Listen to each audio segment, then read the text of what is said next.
Moving your body is the best medicine you can find. Hi, friend. Welcome to Gather and Growth, a show created for passionate, growth-focused rural women like you. From mindset work and building strong habits to exploring the unique joys and challenges of living rural, this is a show to leave you feeling joyful, inspired, and a little less alone. Together, we're on a journey of reaching for the most confident, healthy, and authentic version of ourselves, and I'm forever grateful to have you by my side. Whether you're currently running on a back road, shuffling kids to town, hopping along for a tractor ride, or 3 loads deep into folding laundry, grab yourself a nice coffee and let's dive in.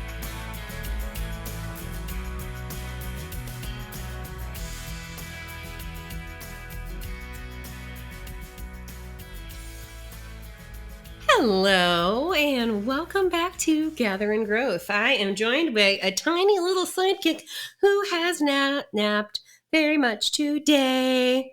So yes, I am trying to entertain her by letting her look at her face in the video on my screen as I record.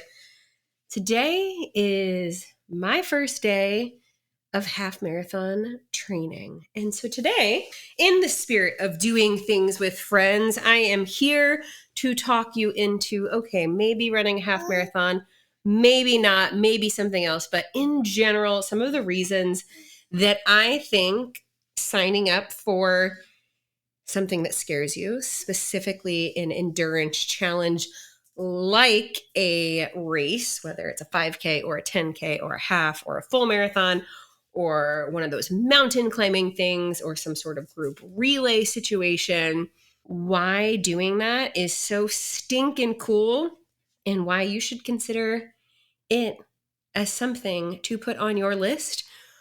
I almost said for 2023, guys, we are 3 months into 2024. Okay. Hello. So for some context, if someone is sending you this message and you're like, who even is this girl? Let me tell you a little bit about my journey into becoming a runner, because I am not a person who has always identified as such, much less someone who even ever identified as being remotely athletic. My watch is talking to me. Do your babies do that? Do they like touch your watches and then make your like phone alarm and Siri go off all the time? Okay, anyway. So for pretty much my entire childhood, I was told that I should not run. I had pretty severe asthma, some bouts in and out of the hospital with breathing related things. I was on nebulizers and inhalers and all the shenanigans. So doctors pretty much told my parents, like, she shouldn't run. Don't sign her up for soccer. Like, any of that stuff. So I very much internalized that messaging. I remember like one of my PE teachers told me I wasn't cut out for the weightlifting class. Like there have just been so many instances in my adolescence that confirmed the fact that athletics were not for me. Most teams that I tried out for, I did not make, including cheerleading. Someone the other day was like, you must have been a cheerleader in high school because you are just such a natural at like making people feel supported. I was like, these are self-made skills, because I tried out 3 years in middle school and never made it. Played softball into or not even in junior high, but in high school, because they needed girls on the team and I was a real team player, but not coordinated, hanging out in right field. If you know, you know. So anyway, I, of course, like so many of us, went through bursts in high school and college where I would try to work out mostly from a diet culture perspective of needing to elliptical myself into being smaller, changing my pant size, having a flatter stomach, you know, all of that shenanigans. And as anyone will tell you, that is the least effective way to do anything. But had never really had a healthy relationship with exercise, never really found my groove, never really knew how I fit into this or how to even move my body in a way that served my body until I was almost 30 years old. When I was about 5 months postpartum with our second child, my daughter, I got to this point, and I've shared about this at length on the podcast, but I was totally burnt out. So freaking exhausted, working all the time, pumping like 8 times a day, in addition to nursing around the clock. Postpartum was a wild time anyway, much less when you have 2 under 2. And before I became a mom, I treated my body totally like trash. Like before we moved back to the farm, like we were going out more nights than not, eating garbage food all of the above. And so I distinctly remember a moment sitting on my couch where I was like, I cannot do this anymore. Like, I have this baby girl, and I felt this like heavy weight of responsibility to figure out what health looked like from a totally different perspective than anything I had tried in the past. And so it's in that moment that I was just like, I don't know what this means. I don't know what this looks like, but I need to learn how to take care of myself and not pass on this diet culture to this beautiful baby girl that I have. The last thing I would ever want is for her to feel the way about her body that I had felt in my body for as long as I can remember. I was working full-time at the Y, which was a total blessing because I had very easy access to group exercise classes. Not that I'd really taken advantage of them up until this point, but signed up for some classes. And at that same time, happened to find the world of personal growth and development. And to make a long story short, just really started to understand the building blocks of habits and mindset changes and goal setting, and really truly what it looked like to take care of ourselves from a place of love and from honoring my body and viewing movement of something to enjoy and to something that give energy and something to make me feel good and something that was like me time versus this like I need to work out in order to achieve such and such vanity related result. And so I want to say it was the first week that I worked out. I did like a few classes, a few days in a row. And on Fridays, we didn't have classes. And so for whatever reason, I decided to run a mile. I think because one of my coworkers was perhaps. And I did it. And I was so stinking red in the face. I was winded. Like I don't know, just ran a mile after never running a mile my whole entire life. And I remember walking into my coworker's office and just being like, that was the hardest thing I've literally ever done. Like 10, 12 minutes straight of running, and I cannot even function. And so it was at that point that I just wanted to commit to like, can I even run a 5K? Like, is that even a possibility? And a 5K turned into a 10K. And then my coworker talked me into signing up for a half marathon. And I was like, you are actually out of your ever loving mind. And she was like, you can do it. I promise. If I've done it, you can do it. And I believed her. And I did it. And we'll get more into the how here in a few minutes, but it was transformational. It was in that time of training for a 5K and then training for a 10K and then training for a half marathon that my entire world shifted. And maybe if you've never done something like this before, that sounds so dramatic. And I'm sure there's someone listening that's like, okay, great. That's great that you did that, but that is not for me. I am not special and gifted like you. No. Go back and listen to the beginning of this episode. I am not a person. I would not say in my entire life that I was athletic or fit or capable. Like being a runner was not in my vernacular whatsoever. I was better at pounding beers than like pounding the pavement. That was a good one. I just came up with that on the spot. All right. And here are some of the lessons that I took away from that first race that I trained for, and then also subsequent things that have come after that, and why I think it's such a powerful thing for, first of all, anyone to do, but especially women and especially moms of young kids. So it was during that time that I, first of all, learned really what it looked like to set a goal and then actually be able to reverse engineer it into something I could do every single day to actively work towards the goal. It's one thing to have a goal, whether it's, writing a book or starting a nonprofit or whatever that looks like. And it's a totally different thing to actually do something on a daily basis to bring it to fruition. And running is like one of the most concrete ways to have to build out a step-by-step plan to get there. Like most people can't just decide, I'm going to run a half marathon and then the next day wake up and run 13.1 miles. Like that's crazy. You and I both know that. Like there has to be training that goes into it. And unless you are a person that can just naturally get up and run, and if case, maybe this isn't the episode for you, but for most of us humans here on earth, like you really can't half-ass it. Like you got to build out your training plan and you got to show up. And you got to show up when it's hard, and when you got to show up when you're doubting yourself, and you got to show up when it's inconvenient. and you got to show up when you don't think you can. You got to keep going when you think that there is nothing left in you to give. And so it is such a powerful lesson, like I said, in goal setting, in actually breaking it down into a timeline with steps, and just also what it looks like to show up for yourself. I think a lot of us have no problem speaking dreams or goals into the world. And it's another thing to continuously show up for them. And when it comes to training, it's showing up. It's treating that run that's on your calendar as if it's a doctor's appointment or a work meeting or your kid's basketball practice. It is such a powerful practice in prioritizing what you need, which I know a lot of moms really struggle with. We do everything for everyone else with a smile on our face.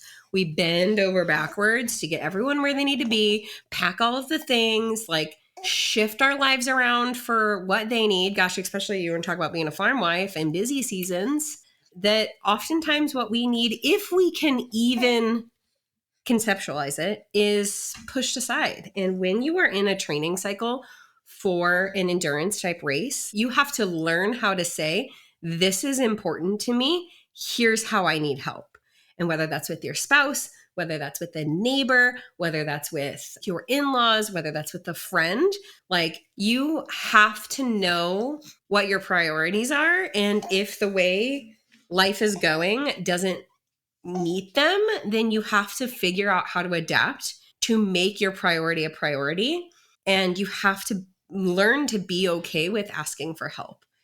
I think, especially with moms of little kids, for me, I mean, my daughter was, like I said, like 6 months old or so when I started my fitness journey. Started working out in late August, early September. It was actually like after Labor Day, so that's September, okay? I ran my first 5K in October, my 10K on Thanksgiving Day. My half marathon was supposed to be in May. And you know what happened in spring of 2020? You're right, the world shut down. So my race was actually canceled. And gosh, that's a whole nother thing in itself, is what it looks like to continuously show up for something that's really hard when you know it's not going to pan out the way you thought it was going to. There was no in-person race to train for. It was like me versus me in the pavement. I ended up running my first half marathon on the back roads of the town I grew up in the morning of my daughter's baptism. It was supposed to be in May. I ended up doing it in June because I had an injury along the way. But anyway, so my daughter was between 6 months and a little over a year old the first time that I did this. And that's a hard time as a mama, right? I mean, it's an incredible season. That's like the season that we're approaching right now. My baby that I'm currently holding is 4.5 months old. And so when I'm running my half in June, she'll be 8 months. And for anyone else who's ever had a Velcro baby who is attached to you all the time, whether you're a working mom or a stay-at-home mom, the time that you get to spend training sometimes is like the only hour of the day that someone is not touching you or needing you or demanding something of you. And that alone is so good for your mental health and so empowering and so liberating to have something that's yours. Just this morning, I was on an Ignite and Grow call, and a couple of the women were talking about they don't know what their hobbies are. Their husbands hunt or golf or are busy farming or involved in this, that, and the other. And they're like, where do I fit in? Like, cooking isn't a hobby. Taking care of the house isn't a hobby. I enjoy my children, but that's not a hobby. Like, what do I like? And maybe you're saying, okay, yeah, Emily, but like running is not what I like. I get it, but it's time. Moms who train for races with strollers are superhuman, because pushing a stroller while running is like running in place while going forward. You can't use your arms. No, that is not the life for me. I also know several mamas who train for races on treadmills with their kids running amok around them. You are also a next level superhero. I am an outdoor runner. I don't care if it is sunny or windy or rainy or cold. And that is another thing. That wasn't one of my original points, but that is another thing that I learned how to do. Talk about flexing the muscle of doing hard things. Running and training when it's not convenient is totally different, because I would argue that before that, if I were to ever have gone on a run or a walk, it was only when weather conditions were perfect, right? Oh, it's raining, got to stay inside. Oh, it's breezy, like not going out on a walk, whatever. But when you got to show up, rain or shine. And I know it sounds bonkers, but there is nothing more empowering than doing a long run in the rain, or when it's cold, or when it is so freaking blazing hot. And it flexes the muscle of like, oh, I did that hard thing. Now I can do another hard thing. Like when I was training for my first half, in my mind, I was like, I labored and birthed 2 humans, and that hurt more than this, and that took longer than this. I can get through this mile. I can get through this next 5 minutes. I can get through this long run. Interestingly enough, my most recent birth was my first unmedicated. And the whole time I was thinking, I have trained and ran for half marathons. After I did my first half marathon, I also did a relay style run from Quincy, Illinois to Peoria, Illinois. It's 135 miles. My first year, well, it was during COVID, so I ran around park. I did 20 miles. The next year, 30 miles. The next year, 25 miles. Not consecutively, but over a 24-hour span in the dead of summer heat and overnight. And let me tell you, like, there were times I did not know how my legs were actually running. It was 100% for the cause and for my team. And so being in labor going, I made it through that mile when I didn't think I could go anymore. Like, I can go one more minute of this labor. It's just amazing. And so whether we're talking about distance running, whether we're talking about mountain climbing, whether we're talking about whatever, when you push past the limits of what you think is possible, it unlocks an entirely new capacity for what is possible for you in your life. I have absolutely no doubt that a huge amount of the confidence that I had cultivated when I started my business was being on the other side of this health and fitness and running journey.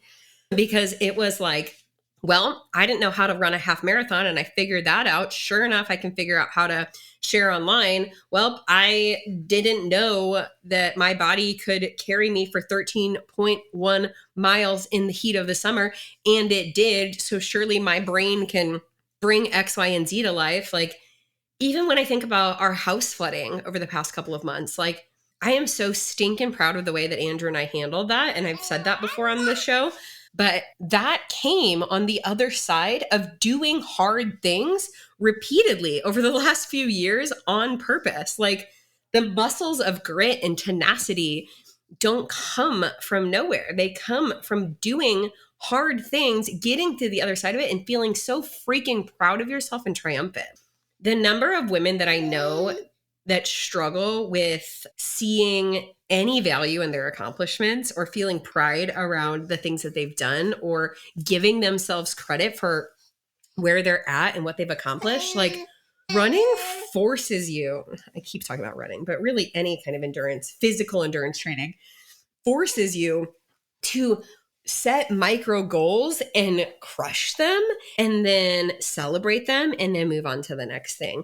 And then you get to celebrate in a really big way when you get to that finish line. Okay, so in addition to all of that, first of all, fantastic for your health and your mental health. Oh my goodness, this is the hill I could stand on forever.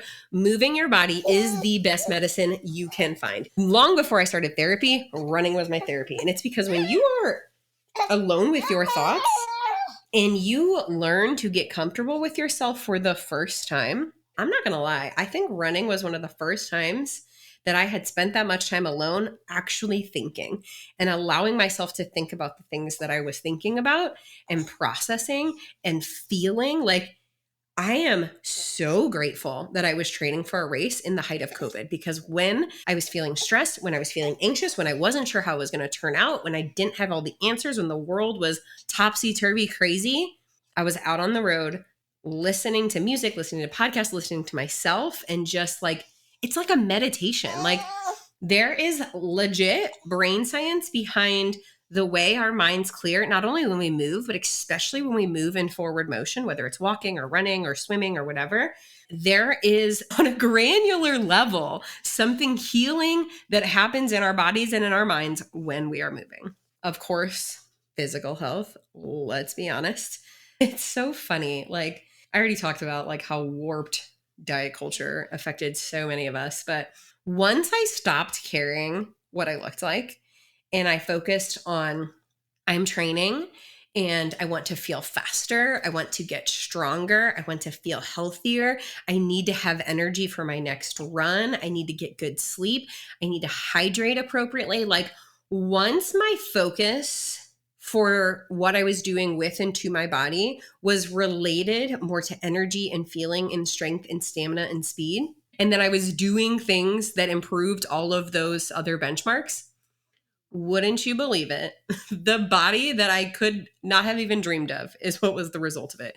And it was also the best feeling ever because it doesn't matter what your body actually looks like or what your size is or what your measurements are. Like, when you are taking care of your body so diligently from a place of love and excitement and energy and, feeling good, like, your confidence radiates and skyrockets because self love in so many ways is literally mean taking care of yourself. The best thing that I can do to love myself is to nourish myself, eat plenty of food, move my body in ways that feel fun and exciting, and feel just strong and healthy and energetic and ultimately the mom I want to be. And that's why I am jumping into half marathon training again. I'm not gonna lie, the first one is so freaking cool because it's like a dopamine hit. Because every time you hit another long run mile mark, it's like, oh my gosh, I can't believe I just ran 6 miles. Oh my gosh, I can't believe I just ran 7.75 miles. Oh my gosh, I can't believe I just run 9 miles. Oh my gosh, I can't believe I just run 10 miles. Oh my, holy cannoli, I just ran a half marathon. Like, that is so freaking cool. When your body shows you how capable it is, when you treat it well, like, your mind body connection and the way you feel is just, it's amazing. It is so amazing and inspiring. And for me, it was such a gateway into, like I said, setting goals, staying accountable to the things that I said I wanted to do, honoring time and space for me, articulating what I needed, asking for help, prioritizing what I felt like was important, taking care of my physical and mental health, and just being able to say, I did it. There is like a very small percentage of people in the world who can say that they did a half marathon. When I was doing it for the first time, it was such a dopamine hit because it was so cool. And I'm not going to lie, the second time was still really cool because I was training for an actual in-person race. The third time I did it, it was rough. I was training for the same race I had ran previously. My life looked totally different. I didn't necessarily have the systems in place. And I'm not going to lie, it was really, really hard. Still felt amazing when I was on the other side of the finish line, but it was really hard. And now this time around, I have such a deeper understanding of myself and my body and my mind and what makes me feel good. And I know that conditioning and training makes me feel amazing. And as a postpartum mom, like, I love the idea of getting to do all of those things that I know have made me feel so good. Now, last year, Andrew and I actually signed up to do a 30K, which is like a little bit more than 18 miles out west. I want to say it was in like Montana or something. It was like going to be all mountain views and trail running. And I was so excited about the challenge for that because, let's be honest, the scenery would be a little different than the roads of rural Illinois. Well, we signed up in 2 weeks, maybe a week later, I found out I was pregnant. For a while, I told people I was going to walk it. And then I got to July and was like, that's not going to happen. So I don't know. Maybe we will do that this year. I am very excited to be back in half marathon condition. Like, it's pretty badass to be able to be like, I'm going to wake up on a Saturday and I'm going to go run 6 miles or 8 miles and just be able to like train for life. When Andrew and I did our goal setting weekend last year, we were just talking about how we want to be in the physical health where we could have an opportunity to do anything and be physically ready for it, whether that's climb a mountain or just everyday life stuff, carrying kids around, doing stuff around the house, around the farm, or being able to like train for a trail race or something like that. Like, I want to be in the physical condition, not that I'm like always training for a race, but I want to be in the physical condition where I can do anything that I want to without it being like catastrophically hard. So anyway, I'm pumped. I'm really excited our gym's put together. My training from just a very tactical standpoint is going to include running, obviously, strength training, which I plan on using Peloton workouts for. I do have a bike and I might incorporate some of that just for fun, just because I enjoy that and I have friends who do it, but that won't be my primary focus for cardio. And then basically my training plan looks like 2 shorter runs during the week. So that'll scale up over the course of the next 15 weeks, but between 2 and 3 miles, then 1 longer run that progressively gets higher and kind of scales back a few times for some good rest, and then a short, easy run on Sundays. So that's what I will be doing, putting this out here so that 15 weeks from now, I can talk about how it feels on the other side of it. I'm not going to lie, I'm a little nervous. I think it's really hard when we do something that we've done before to not compare ourselves to it. I see this a lot with women I work with who like used to be college athletes or were runners long before they had kids, like, and how they compare their physical abilities now to then. To remind myself, I'm had 1 more kid since then. Like, my brain and my body is in a totally different place. I also have a different capacity and understanding for what it means to like push myself and nurture myself and take care of myself. So it will be a totally different experience because I've never done it right now, but I'm excited. I'm training alongside my friend Kylie, and I've been having a lot of really good conversations in DMs with other women training for races. So my race is in the middle of June. I've typically run May races. I think April, May, June is a really great time to run. It gets pretty hot in July and August to be running a half marathon, but if you go north in the country, there are a lot of summer races that I'm sure are beautiful.